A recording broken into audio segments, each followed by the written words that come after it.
हाँ जी। जब लास्ट आत्मा आएंगी ऊपर से और फर्स्ट आत्मा जाएगी तो वो तो गर्भ में 5 महीने रहेगी ना। लास्ट आत्मा उतरेगी और फर्स्ट आत्मा जाएगी तो 5 महीने गर्भ में रहेगी। तो कैसे? गर्भ में रहना जरूरी है क्या? गर्भ में रहते रहते नहीं मर जाते हैं? अरे मरते हैं या नहीं मरते हैं? तो ऐसे ही मर जाएंगे। और विल पावर तो आपको क्या है? Will power. Will power, will माने इच्छा शक्ति। ऐसी तीव्र इच्छा शक्ति हो जिसमें अनिश्चय का नाम निशान न हो, उसको कहते हैं संकल्प शक्ति। इंद्रियों में सबसे बड़ी, सबसे पावरफुल इंद्रिय कौन है? मन है। क्यों पावरफुल है? क्योंकि और इंद्रियां इतनी पावर से काम नहीं कर पाती हैं। मन अगर एकाग्र हो जाए तो इतनी पावर है जितनी परमात्मा बाप में पावर है। बाप खुद ही आते हैं बच्चों को आप समान बनाने के लिए।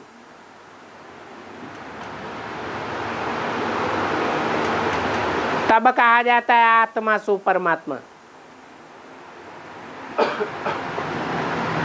ऐसे नहीं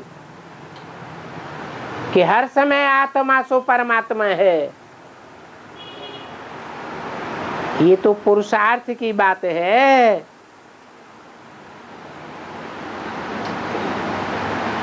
प्रैक्टिस की बात है।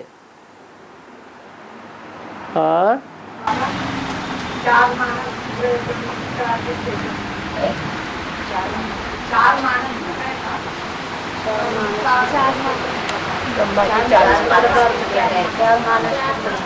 चार मास। हाँ, अभी मन की बात हुई ना।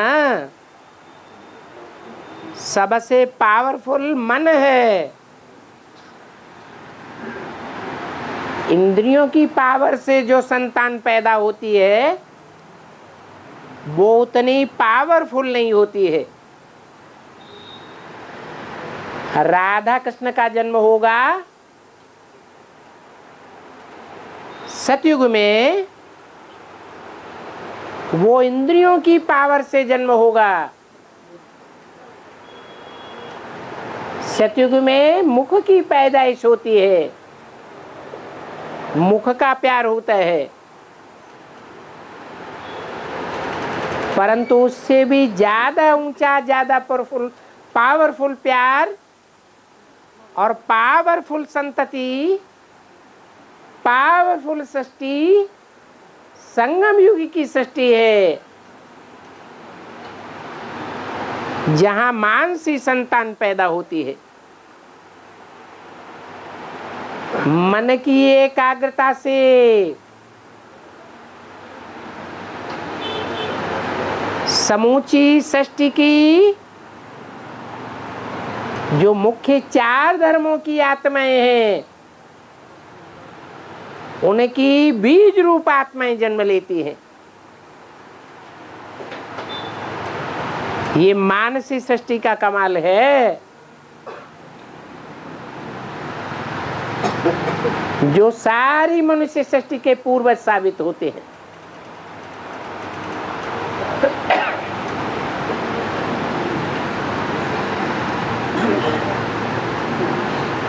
राधा कृष्ण को जन्म देने वाले मानसी सृष्टि के पावरफुल कहे जावेंगे या दैहिक इंद्रियों के पावरफुल कहे जाएंगे? वो मानसिक सृष्टि के पावरफुल हैं पहले।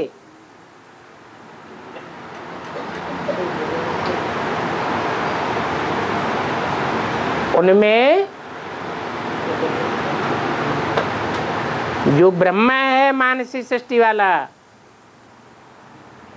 जिसे महत ब्रह्म कहा जाता है, परम ब्रह्म कहा जाता है,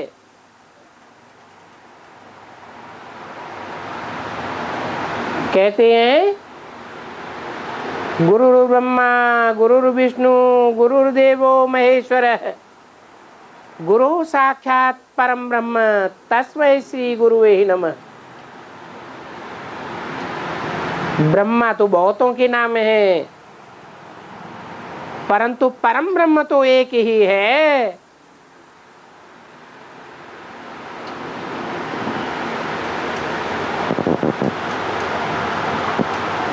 जो मानसिक शक्ति की एकाग्रता के कारण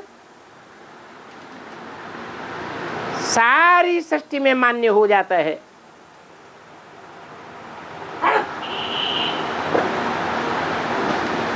इसलिए शास्त्रों में ब्रह्मा के 4 पुत्र जो मानसिक सृष्टि से पैदा हुए कहे जाते हैं,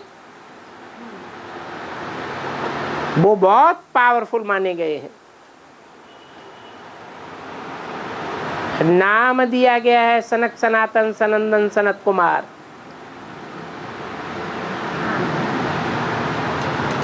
किस आधार पर सबसे बड़े हुए? मनसा की पावर के आधार पर सबसे बड़े हुए। और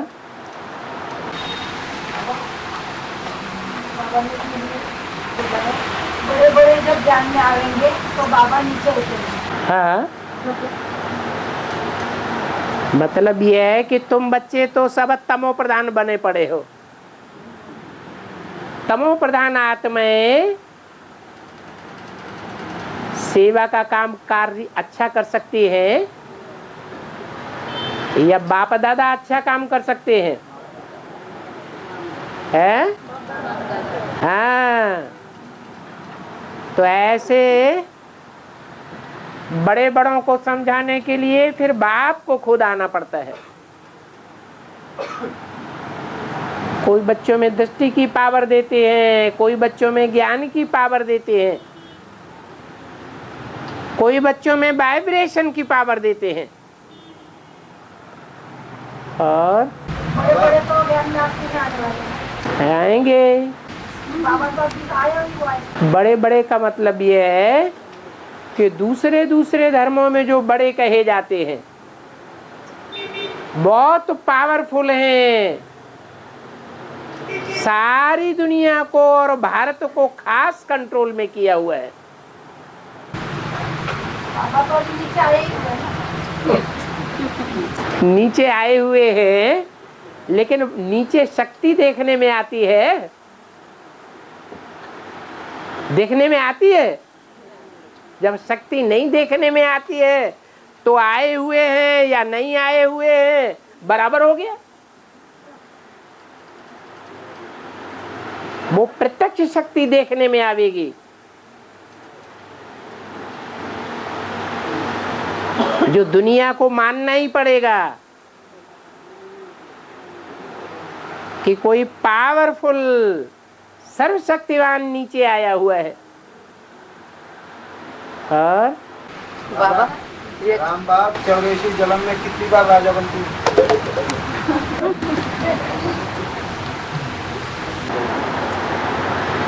बाप आकर राजयोग सिखाकर राजाई का वर्षा देते हैं। वो राजाई का वर्षा एक को देते हैं या सभी को देते हैं? देते तो सभी को हैं, परंतु पुरुषार्थ के अनुसार वो राजाई का वर्षा मिलता है। हाँ, किसी को जास्ती और किसी को कम मिलता है। जो राज परिवार के सदस्य होते हैं उनकी भी हुकूमत चलती है या नहीं चलती है? उनकी भी हुकूमत चलती है। तो बाप रोज जो राज परिवार तैयार करते हैं, उस राज परिवार की संख्या कितनी है? 16,108 है। उनमें 16,000 का नंबर भी है, जिसको दिखाया गया है कि त्रेता के अंत में टूटे हुए राज्य की राजाई लेता है।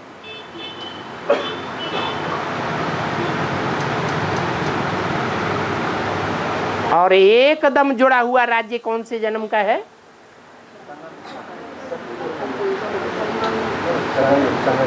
जो संगम युग में जो राज्य तैयार होता है, बाप की छत्र छाया के नीचे राज्य तैयार होता है, वो बड़े से बड़ा राज्य है दुनिया का। उसको कहा जाता है विश्व की बादशाही। तो जो विश्व की बादशाही है वो दुनिया में एक ही बार ली जाएगी कि बार बार ली जाएगी? एक ही बार ली जाती है। जो विश्व की बादशाही लेने वाला है उसको छोटी छोटी राजाइयों की कदर होगी है?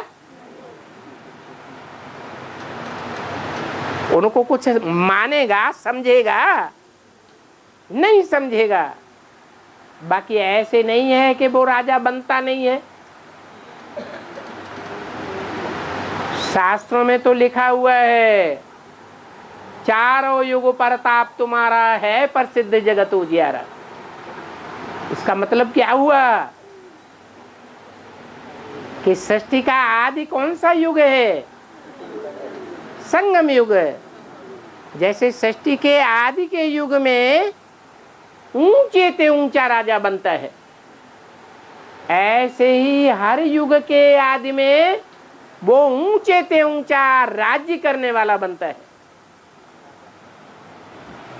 द्वापर के आदि में भी विक्रमादित्य के ऊपर राजा कोई राज करने वाला होगा या नहीं? कौन है? तो उसका गुरु कहा जाता है, उसका बाप कहा जाता है, वो उसके ऊपर भी राजाई करने वाला है। परंतु वो राजाई दिखावे की है या अंदर की है? अंदर की है। बाकी ऐसे नहीं है कि जो हीरो पार्टधारी है वो हर जन्म में राजा बनेगा। उसे हर जन्म में राजा बनने की तसल्ली है, इच्छा है, या अपने बच्चों को राजा बना हुआ देखना चाहता है? बाप क्या चाहता है? खुद राजा बनना चाहता है हर जन्म में, या बच्चों को राजा बना हुआ देखना चाहता है? कोई भी बाप ये चाहता है कि हमारी दुकान को हमारा बच्चा संभाले और मेरे से भी ज्यादा अच्छा संभाल के दिखावे। तो ऐसे ही है, हर जन्म में राजा बनने की उसे दरकार नहीं है। और बाबा ये दुर्वचन तारा किसका बच्चा है?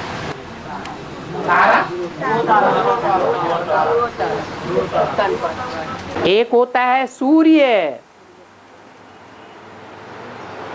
सूर्य कौन है? कौन सी आत्मा को सूर्य कहेंगे? नहीं, हर राम वाली आत्मा सूर्य की तरह सदैव दमकती रहती है, या चमक और दमक कम भी होती है? तो सूर्य कहाँ हुआ? कौन सी आत्मा सूर्य हुई? शिव की आत्मा सूर्य है। वो कभी भी अंधेरे में नहीं आता।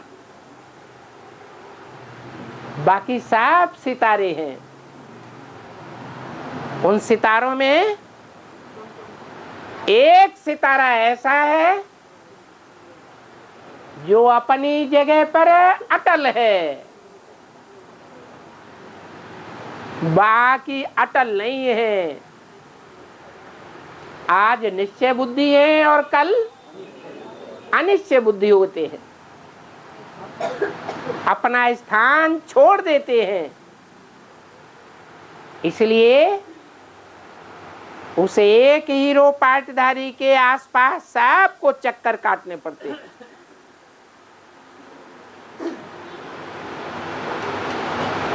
इसलिए आसमान में भी जो जड़ सितारे हैं उनमें एक ही सितारा है जो अपनी जगह पर निश्चल रहता है, हिलता नहीं है, डोलता नहीं है, अटल रहता है, और बाकी सब टलते रहते हैं, विचलित होते रहते हैं। ये कहाँ की बात है? संगम युग में ही ऐसा नजारा सामने आवेगा। जो कहते हैं कि दुनिया में हमको कोई अनिश्चय बुद्धि बनाए नहीं सकता, माया उनको भी चैलेंज देती है।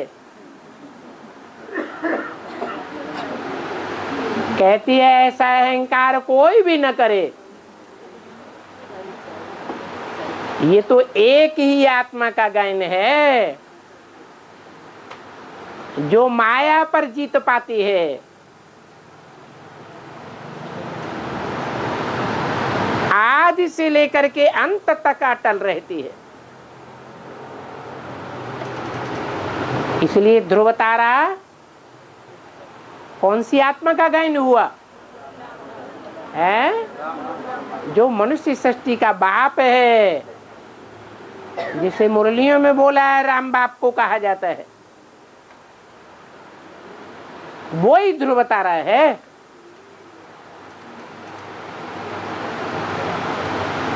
और एक आदि स्थापना का आदि रत्न, एक आदि स्थापना का आदि रत्न, एक सेवा का आरंभ का आदि रत्न। ये दोनों रत्न में क्या मत है? सेवा और स्थापना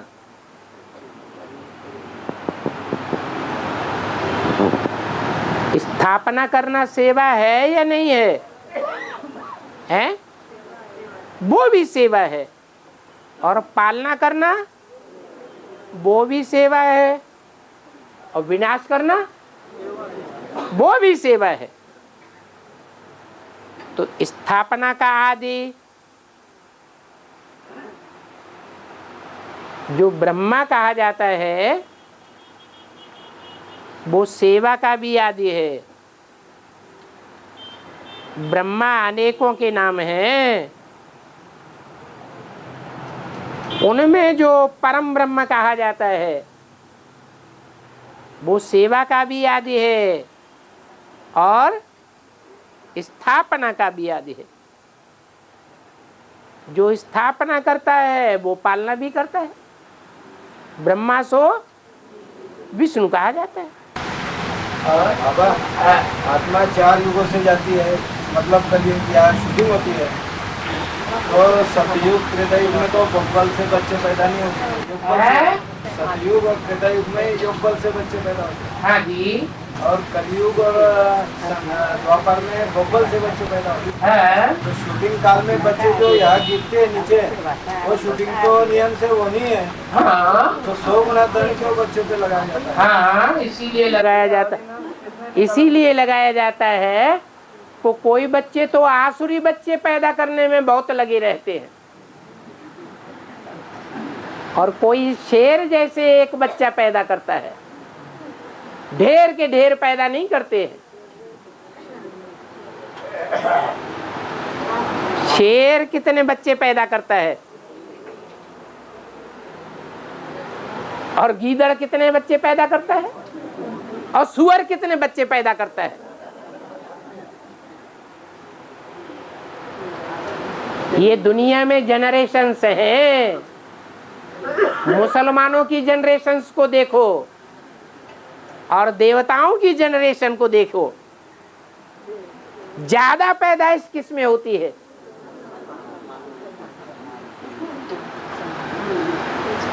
जो नीच होते हैं उनमें पैदाइश भी जास्ती होती है।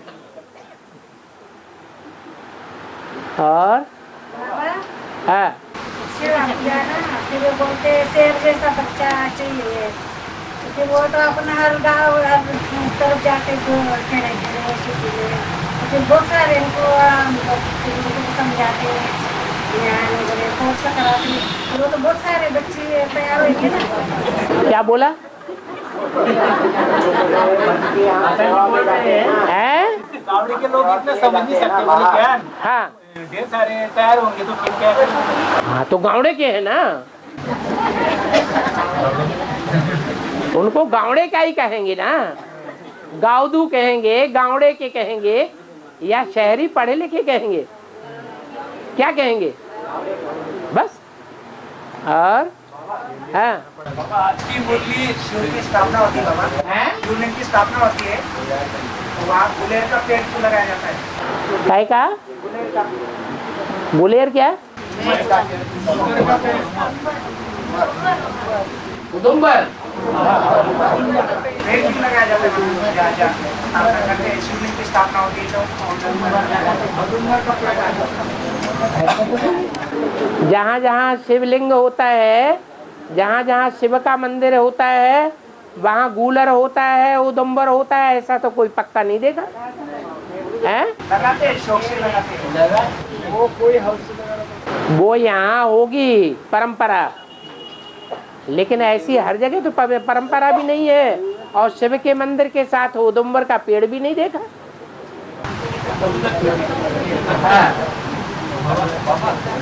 ब्रह्मा विष्णु महेश को शरीर दिखाते हैं और शिव को शरीर दिखाते नहीं, आप मुंह कान दिखाते शिवलिंग को।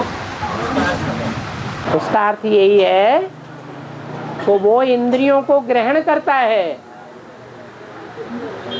क्या शिव जो है वो इंद्रियों को ग्रहण करता है, इंद्रियों से ही कर्म करता है, लेकिन उसकी अपनी इंद्रियां नहीं है। जो लिंग रूप में दिखाया जाता है वो लिंग बड़ा रूप है, और उसमें जो बिंदु दिखाते हैं वो शिव का यादगार है। जैसे सोमनाथ मंदिर में लाल पत्थर का लिंग था और उसके बीच में हीरा जड़ा हुआ था, तो वो हीरा किसकी यादगार हुई? शिव की यादगार है। और पत्थर जिसमें प्रवेश किया उसकी यादगार है। और बाबा आत्मा बिना शरीर के भी देख सकती है, शरीर में आने के बाद वो देख सकती सुन सकती, शरीर से निकलने के बाद वो भी देखती सुनती बोलती, बोले वो कैसे? आत्मा शरीर में आने के बाद देखती है, सुनती है, बोलती है, शरीर से निकल जाने के बाद भी देखती है, बोलती है, सुनती है। तो शरीर सूक्ष्म शरीर नहीं होता है क्या? इसके और सुप्रीम सोल है, सुप्रीम सोल, सुप्रीम सोल शरीर में आकर के ही देखता सुनता है, बिना शरीर के न देखता है, न सुनता है, न बोलता है। अनुभव करते होंगे। हाँ जी, अनुभव लेने के लिए शरीर चाहिए। भक्ति मार्ग में जो गायन किसका? भक्ति मार्ग में भी गायन तब होता है जब लिंग में प्रवेश करता है। बिना लिंग में प्रवेश किए, बिना साकार में प्रवेश किए उसका गायन भी नहीं होता है। इसीलिए कहते हैं कि वो त्रिकालदर्शी है, तीनों कालों को जानने वाली एक ही आत्मा है। और हाँ, बाबा कहते हैं कि शिव के मंदिर बड़े बड़े पहाड़ पर बना है। है। मगर आप ये जमाने पे तो शेर के अंदर महादेव जी के मंदिर बन पड़े हैं। हाँ और घर में महादेव जी के मंदिर है। हाँ तो पहाड़ों पर जा कैसा जाना कैसे जाएगी? पहाड़ों पर सदैव ऊंची स्टेज में रहते हैं या कभी कभी नीची स्टेज वाले में भी प्रवेश करते हैं। हाँ, जब नीची स्टेज वाले में प्रवेश करते हैं तो नीची स्टेज माना पुरुषार्थ की शुरुआत है और पुरुषार्थ का अंतिम चरम लक्ष्य जब प्राप्त होता है तो उसे कैलाश पर्वत पर कहा जाता है, ऊंची स्टेज वाला कहा जाता है। कलयुग के अंत में जिस लिंग रूप में प्रवेश करते हैं वो नीची स्टेज में होता है या ऊंची स्टेज में होता है? हैं? नीची स्टेज में होता है, इसलिए नीचे स्टेज में भी मंदिर बना देते हैं। जब ऊंची स्टेज वाला था तो ऊंचाई पर बनाते थे, जब नीची स्टेज वाला है तो नीचाई पर बनाते। और बीके में ये तो बीके नाम लग जाता था, फिर पीबी की आए तो पीबी के नाम आता है। फिर कभी कभी single P double P triple P इसका लास्ट है। कभी कोई पी लगा के बोले, कभी कभी मुरली में डबल पी ट्रिपल पी आता है, इसका मतलब क्या है? 100 पी लगा दो, 1000 पी लगा दो। है अरे प्रजापिता एक होगा या 100 होंगे तो कितने पी लगाना चाहिए?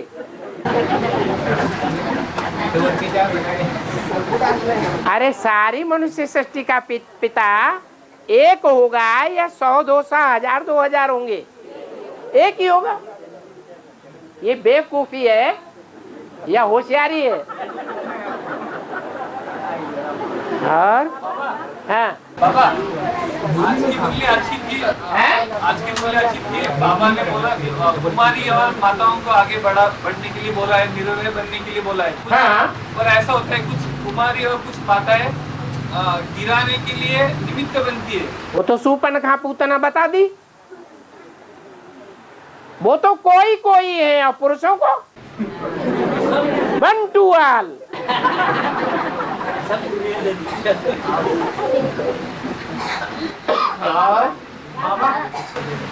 जो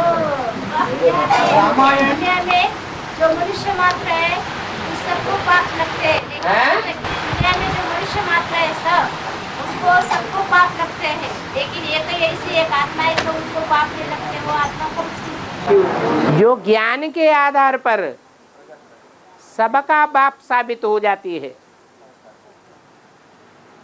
उसको ज्ञान देने वाला, उसको ज्ञान का बीज डालने वाला कोई भी बाप साबित नहीं होता। वो सबकी बुद्धि रूपी योनि में ज्ञान का बीज डालने वाला है, लेकिन उसकी बुद्धि में कोई भी ज्ञान का बीज डालने वाला नहीं है।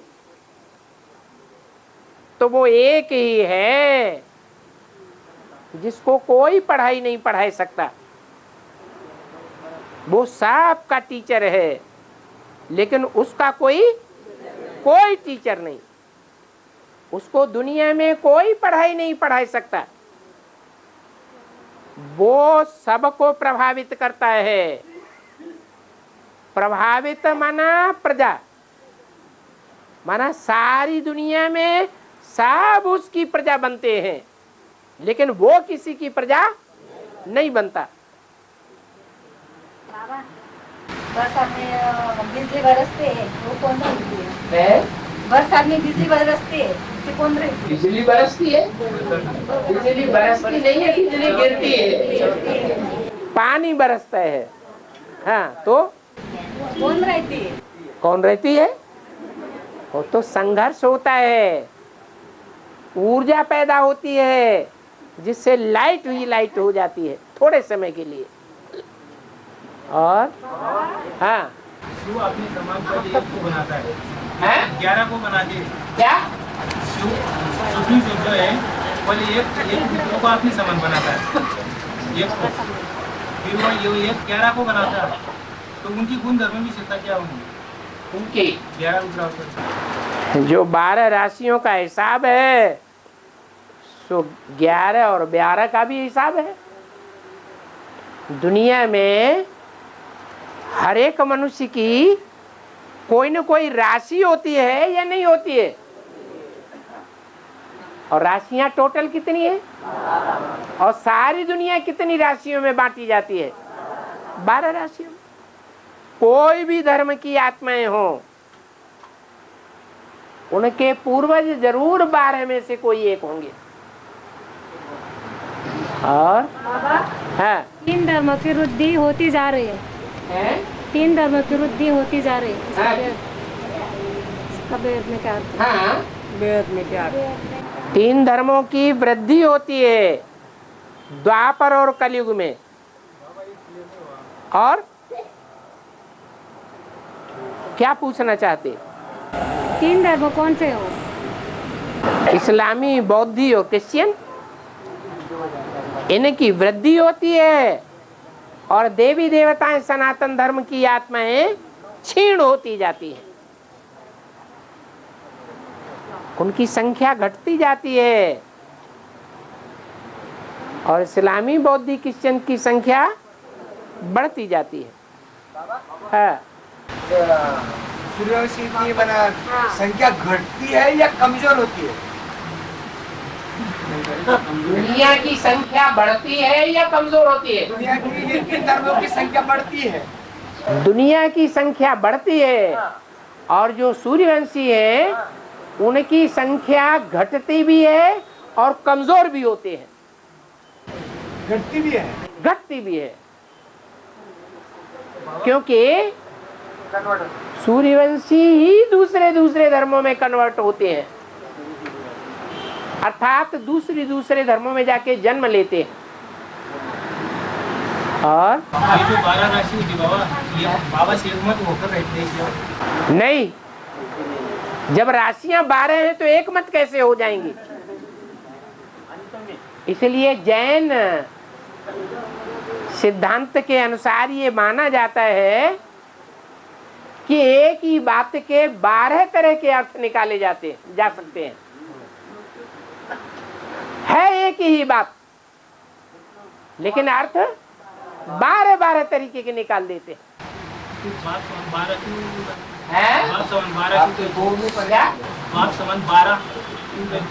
बाप समान कैसे हो सकते हैं? बाप समान होंगे या गुरिये नीचे ऊपर होंगे? तो समान कैसे कह दिए? 12 होंगे तो एक के नीचे एक, एक के नीचे एक होंगे ना। पहला तो कोई होगा ना, पहला तो ऊपर होगा ना। तो फिर 12 शिवलिंग क्यों है? 12 उन 12 में नंबरवार वो प्रवेश करता है जिसे लिंग कहा जाता है। वो शिव नहीं है 12 में व्यापी, वो शिव जिसे मुकर्रर में प्रवेश करता है वो 11 में व्याप्त होता है पहले। ऐसे तो सारी दुनिया में व्याप्त हो जाता है। 500-700 करोड़ की मन बुद्धि में कौन रमण करता है? कौन व्याप्त होकर रहता है? एक ही राम बाप है जो सारी दुनिया में व्याप्त होकर रहता है। उसे कहते हैं योग बल का आधार, स्मृति का आधार, जिसे कहते हैं सन्यासी बुदबुदे सागर में समा गए। जो सन्यासी हैं उनको जब ये ईश्वरीय ज्ञान सुनाया जाता है तो अंदर अंदर उनका दिमाग बुदबुदाता रहता है। बाहर से कोई जवाब नहीं दे सकते। ब्रह्मा कुमार कुमारियों को भी जवाब नहीं दे सकते, प्रजापिता ब्रह्मा कुमार कुमारियों को भी कोई जवाब नहीं दे सकते, लेकिन अंदर अंदर अंदर अंदर बुदुर बुदुर बुदुर बुदुर बुदुर बुदुर करते रहेंगे। लेकिन एक टाइम ऐसा भी आवेगा, वो सारे बुदबुदे उस एक में समा जाएंगे। सबके जो संकल्प हैं तुंडे तुंडे मतिर भिन्ना, वो सारे भिन्न भिन्न संकल्प एक के संकल्प में समा जाएंगे, तिरोहित हो जाएंगे। वो एक ही याद रहेगा सबको और सब कुछ भूल जाएगा। और ब्रह्मा बाबा अभी 50 साल साकार के कम हो गए। हाँ जी, तो फिर उसकी ब्रॉड ड्रामा में शूटिंग, ब्रॉड ड्रामा में शूटिंग माने असर फिर है? उनका पार्ट कैसे रहेगा? फिर उसका पार्ट कैसे रहेगा?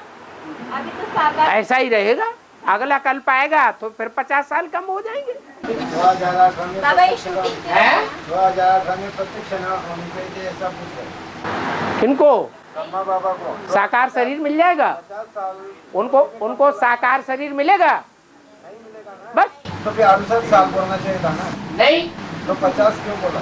50 इसीलिए बोला कि इस ब्रॉड ड्रामा में उनको साकार शरीर से जन्म नहीं मिलता, 50 साल नहीं मिलता बाबा ये शूटिंग पीरियड 50 साल तो 18 में पूरे हो जाते हैं। है। 50 साल 18 में पूरे हो जाते हैं। कहाँ 50 साल 50 साल 18 से 18 में पूरे हो गए 70 से लेके तो 18 में, हैं? 68 से शरीर छोड़ा था। वो शरीर जिसको तुम शरीर समझते हो वो नहीं है। ब्रह्मा की आयु, दादा लेखराज की आयु कब पूरी हुई? फिर 87 88 में पूरी हुई है। हाँ जी, तब से गिना जाएगा। हाँ, और राधा कृष्ण बगीचे में मिलते थे, ज्ञान रत्नों से खेलते है। वो राधा वाली अल्फा तो अभी ज्ञान का है भी नहीं। राधा वाली ज्ञान में है भी नहीं, मानती नहीं ना, मतलब वो ज्ञान को वो तो बंधन में है ना। बंधन में है इसलिए नहीं मानती है। वो तो बकरी है, जिसने कान पकड़ लिया उसके अंडर में है। अब तुम जाके कान पकड़ लो, तुम्हारे अंडर में आ जाएगी। ज्ञान रत्नों से खेलते, हैं? ज्ञान रत्नों से खेलते। हाँ, फिर आकर के खेलेगी। ये बगीचा है ना, ये सारा क्या है? ये भी बगीचा है। और हाँ, रामायण महाभारत और देवासुर संग्राम के लिए नारी निमित्त बन जाती है, कैसे बाबा? इसका गहन अर्थ क्या है? क्यों? रामायण में निमित्त कौन बनी लड़ाई के? कैसे की क्या बात है? अभी तक यही नहीं समझा। घर घर में जो आज लड़ाई हो रही है उसमें निमित्त कौन बनती है? फिर इस लड़ाई का ही तो नाम दे दिया काली दह है। कृष्णा 18 साल का हो जाता है तब दादी, हैं? कृष्णा 18 साल का हो जाता है तब दादी में बैठता है, तो कौन सा साल आता है? कितने साल का हो जाता है? 18 साल का। 18-20 साल का होगा तब गद्दी पर बैठेगा। वो कौन सा साल? हाँ जी, तो ये जो गायन की बात बाबा ने बताई वो किस समय की बताई? संगम की बात है। तो विश्व का मालिक कब बनेगा? अरे विश्व का मालिक अगर एक भी आत्मा नहीं मानती है तो विश्व का मालिक कहेंगे? तो वो कौन सा टाइम आएगा जो 500-700 करोड़ आत्माएं सब मानेंगी? कब आएगा? नहीं, 18 में तो शुरुआत है। 18 के लिए तो बोला है 40 से 50 वर्ष लगते हैं तुम बच्चों को तमो प्रधान से सतो प्रधान बनने में। तो 40 वर्ष पूरे होंगे तो एक नंबर आएगा, और 50 वर्ष पूरे होंगे तो जो भी राजयोग सीखने वाले बच्चे हैं वो सब सतो प्रधान बनेंगे। राज परिवार ही सतो प्रधान बन जाएगा। उनको कहा है तुम बच्चे। और श्री कृष्ण को बोला है कि 18 से 20 साल में राजगद्दी पे बैठेगा। अब वो कृष्ण की ही आत्मा है राम वाली शरीर के द्वारा। वो 18 से लेकर के और 36 तक कितने साल हुए? उस समय विश्व का बादशाह हुआ कि नहीं हुआ? और है गंगा के 7 पुत्र है ना? है? गंगा के 7 पुत्र है। हाँ जी 7वें नंबर का है भीष्म। है। वो बहुत पावरफुल है। है। पहला बच्चा पावरफुल होता है ना। है। यहाँ संगम की बात है या द्वापर कलयुग की बात है? बात कहाँ की है? और संगम में उल्टी सीढ़ी चढ़ी जाती है या सीधी सीढ़ी उतरते हैं? है? उल्टी सीढ़ी चढ़ी है। तो इस्लाम धर्म की वो बीज रूप आत्मा है, इसलिए बहुत पावरफुल है।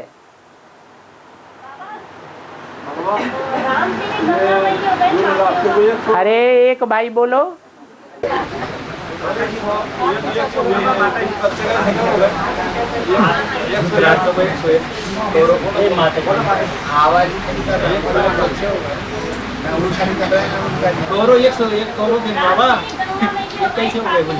राम तेरी गंगा मैली, वो राम की गंगा कौन से युग में मैली?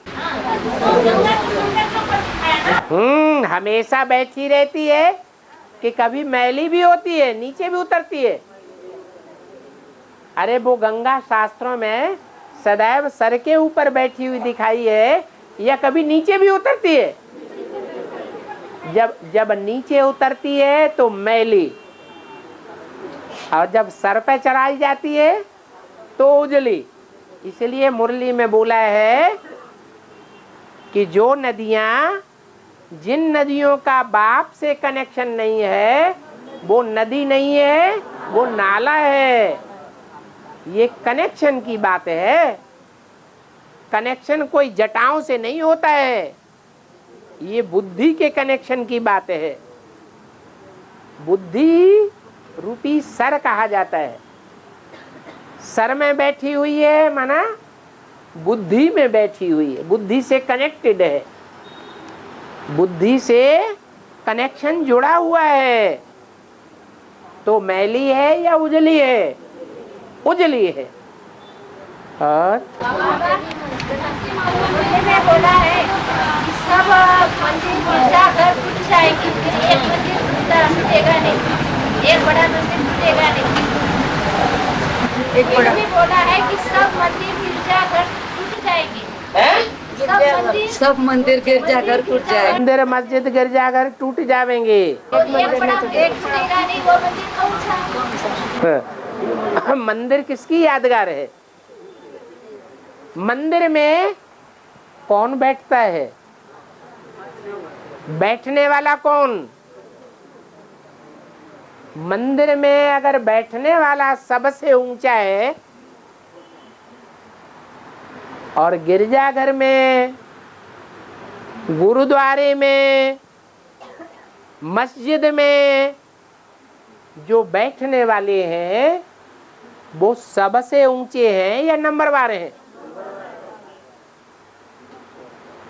तो जब सब धर्मों की आपस में लड़ाई होगी या सब ग्रह आपस में टकराएंगे तो कौन बचेगा? है?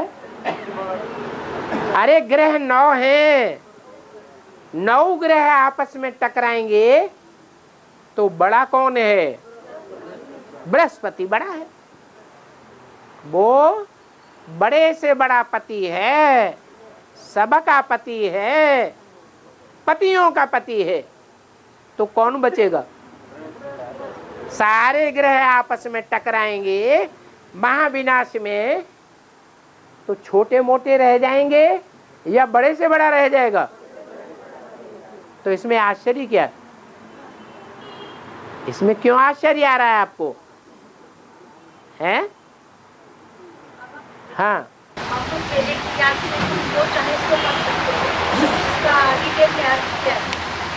अमृत वेले की याद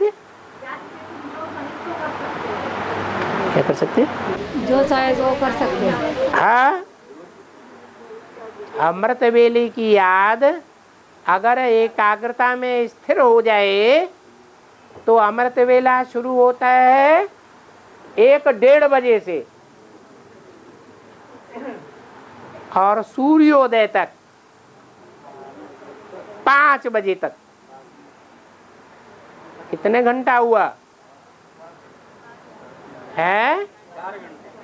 4 घंटा हो गया। 4 घंटे अगर कोई एक आसन पर बैठ जाए तो वो आसन उसका सिद्ध हो जाता है। 4 घंटे नहीं, वो चाहे तो 24 घंटे उसी आसन पर बैठा रहे, सिद्धि प्राप्त हो जाती है उस आसन के बारे में। वो तो शरीर की बात हुई। ऐसे ही मन अगर 4 घंटे एकाग्र हो जाए तो मनसा की सिद्धि प्राप्त होगी या नहीं होगी? सिद्धि प्राप्त हो जाएगी। फिर जो संकल्प करेगा वो ही काम हो जाएगा। उसको कहते हैं संकल्प सिद्धि।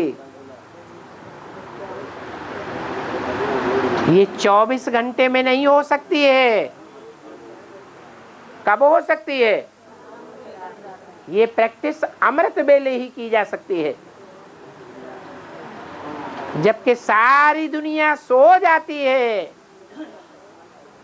और बाप के बच्चे जागते रहते हैं। सारी दुनिया के लिए रात हो जाती है अज्ञान की और बाप के बच्चों के लिए दिन हो जाता है। जो गीता में लिखा है, या निशा सर्वभूतानां तस्याम जागृति संयमे, ये अमृत वेले की विशेषता है। बाबा अमृत वेला में कभी कभी मन एकाग्र नहीं होता है, तब सीढ़ी तुलसी की सीढ़ी लगाना चाहिए क्या नहीं? पहले जगने की प्रैक्टिस तो कर लो,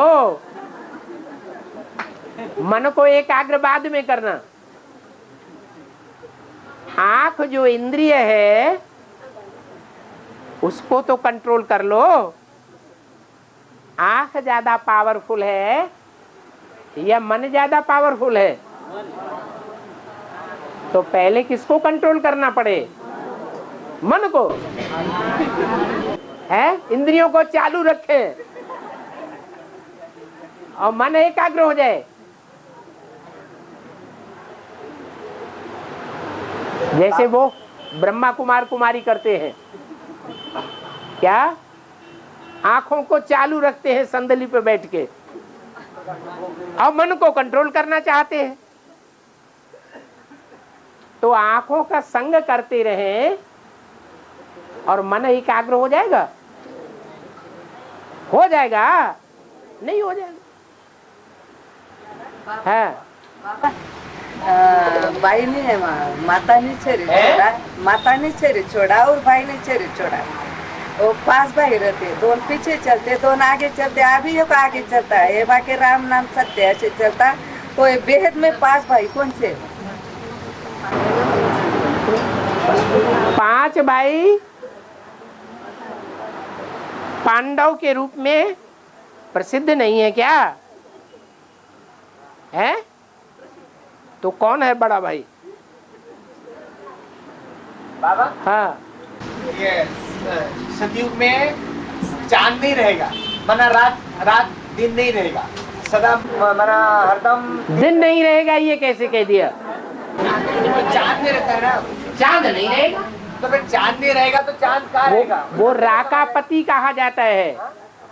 चांद को राकापति कहते हैं। तो फिर चांद राका माने रात, हाँ, वो रात का पति है। तो सतयुग में नहीं होगा। वो चंद्रमा जो है वो रात में पति के रूप में उदित होता है, हाँ। वो ही नहीं रहेगा। तो वो कहाँ जाएगा? धरती में समा जाएगा। उपग्रह है। चांद को उपग्रह कहते हैं या ग्रह कहते हैं? किसका उपग्रह है? तो किसका बच्चा हुआ? तो जिसका बच्चा है उसी के पेट में समा जाएगा। समझ जाएगा। हमारा जो शास्त्रज्ञ ये जो बताते हैं कि अटलांटिक महासागर बोले एक चांद से निकलने की वजह से गड्ढा गिरा है। हाँ, तो वो बात सही है। अरे ये सही नहीं तो वो दिखाया कैसे गया है? मैं वहीं से निकला है। चलो वही धरती के पेट से निकला है ना। फिर रुक जाओ पहले 2 मिनट। हाँ चांद वहीं से निकला है। हाँ जी।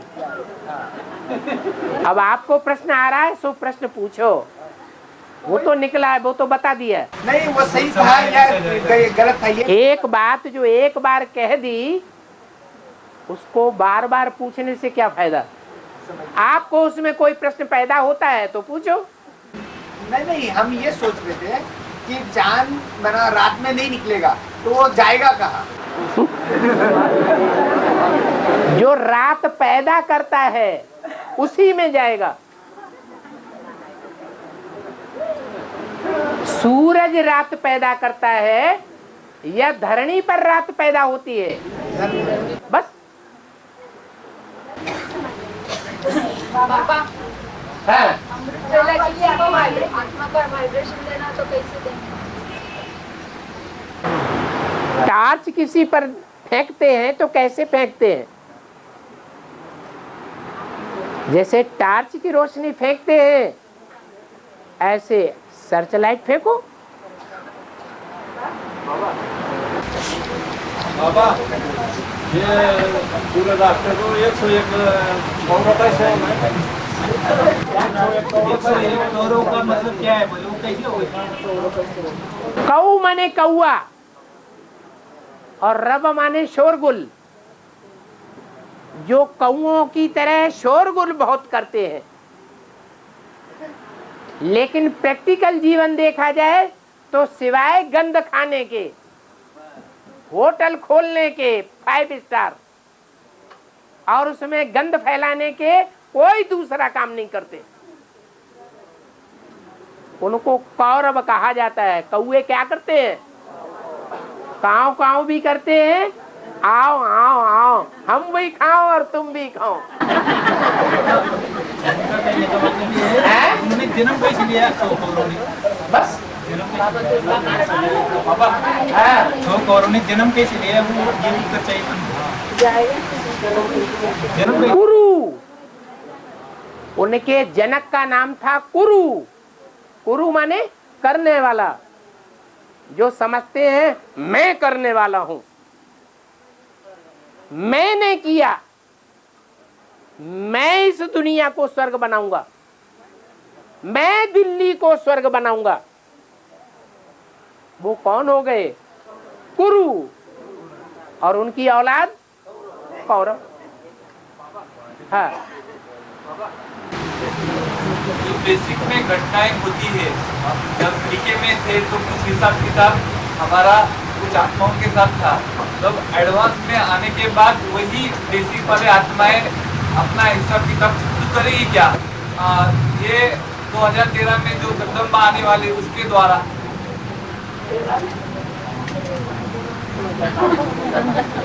एक कुमार कहाँ पहुंच रहा है? क्योंकि जो बेसिक में हिसाब किताब थे, अभी हम तो एडवांस में हैं और कुछ आत्माओं के द्वारा ये जगदम्बा कार्य करा लेगी। तो ऐसा हो सकता है क्या जगदम्बा के द्वारा? ये क्या पूछ रहे हैं? किसी ने समझा? तुम्हारी भाषा किसी को समझ में नहीं आ रही। मैं अभी बताता हूँ। हम बेसिक में थे। हाँ, तो कुछ आत्माओं, ये सारे ही बेसिक में थे मोस्टली। हाँ अभी है ना जो एडवांस को नहीं जानते हैं, नहीं पहचानते हैं। हाँ, तो जो आत्माएं हैं तो उनके द्वारा जगदम्बा अपना कार्य करा सकती है क्या गिराने का? एक सीधी सी बात बता दी एडवांस में कि कीचड़ जाकर के कीचड़ में मिलेगा, दूध जाके दूध में मिलेगा, पानी जाके पानी में मिलेगा। जो इस्लाम धर्म वाले हैं वो इस्लामियों से मिल जाएंगे, क्रिश्चियन धर्म वाले बीज क्रिश्चियन से मिल जाएंगे, बौद्धी धर्म वाले बीज बौद्धियों से मिल जाएंगे। और प्रैक्टिकल में अभी बेसिक में देख लिया जाए कि बेसिक वाले दुनियावी धर्म वालों के भक्ति मार्ग वालों से मिल रहे हैं या नहीं मिल रहे हैं। वहां शुरुआत हो गई, यहाँ भी बाद में होगा। तो जगदम्बा जो है रुद्रमाला में सबसे लास्ट का मणका है या फर्स्ट मणका है? लास्ट का मणका सबसे कमजोर मणका हो जाता है या सबसे पावरफुल हो जाता है? हैं? सबसे कमजोर हो जाता है। और दो ही मुख्य धर्म हैं जो भगवान आकर के स्थापन करता है और जिन्हें एक बना देता है, सूर्यवंश और चंद्रवंश। उन दोनों में अगर देखा जाए तो कौन नीचे गिरते हैं ज्यादा और कौन ऊंची स्टेज में रहते हैं द्वापर कलयुग में भी है? सूर्यवंशी तो अंतिम जन्म में गिरता है, लेकिन इस्लामियों से, बौद्धियों से, क्रिश्चियंस से, जो भी दुनिया के धर्म वाले बच्चे हैं, जगत के बच्चे हैं, उन बच्चों से जगदम्बा ज्यादा प्रभावित होती है कि और धर्म वाले ज्यादा प्रभावित होते हैं। तो जो प्रभावित होती है वो सबकी प्रजा बन जाती है। प्रजा में ज्यादा ताकत होती है या प्रभावित करने वाले राजा में ज्यादा ताकत होती है? तो जगदम्बा ही कमजोर बन गई तो दुनिया की सारी माताएं अबला बन गई। कलयुग के अंत में माताएं अबला बन जाती हैं और माताओं की माता है जगदम्बा। गिराने का काम जल्दी करेंगे। कोई गिराने का काम नहीं करता, कोई उठाने का काम नहीं करता। इसलिए गीता में कहा है प्रकृते क्रियमाणानि गुणे कर्माणि सर्वशः अहंकार विमूढ़ात्मा कर्ता अहम इति मन्यते। प्रकृति के जो 3 गुण हैं वो 3 गुणों के स्वभाव से सारी दुनिया चल रही है। हर आत्मा में, हर एक सृष्टि के कण कण में अपना अपना पार्ट भरा हुआ है। 5000 वर्ष के ड्रामा में जो कण जहां से शुरुआत होता है, घूमते घूमते घूमते घूमते वहीं जाकर के पहुंच जाता है। ये पार्ट एक एक कण में नुधा हुआ है। एक एक आत्मा में भी वो पार्ट नुधा हुआ है। तो किसको दोष देंगे? जगदम्बा को दोष देंगे? कहेंगे कि जगदम्बा दोषी है? कहेंगे नहीं, ये ड्रामा बना हुआ है। किसी आत्मा के द्वारा निमित्त बन सकती है ऐसा? क्या कोई आत्मा उसका किताब शुरू करने के लिए आएगी तो हर आत्मा का पाप पुण्य उसके साथ जुड़ा हुआ है। कोई दूसरे के ऊपर उंगली नहीं उठा सकता। हमने पाप किया है तो हम ही भोग रहे हैं। ऐसे नहीं कि हमको नीचे गिराने वाला वो है, नहीं, हमको नीचे गिराने वाले या ऊंचे उठाने वाले हमारे ही अपने कर्म हैं। संगम युग में शूटिंग हो रही है।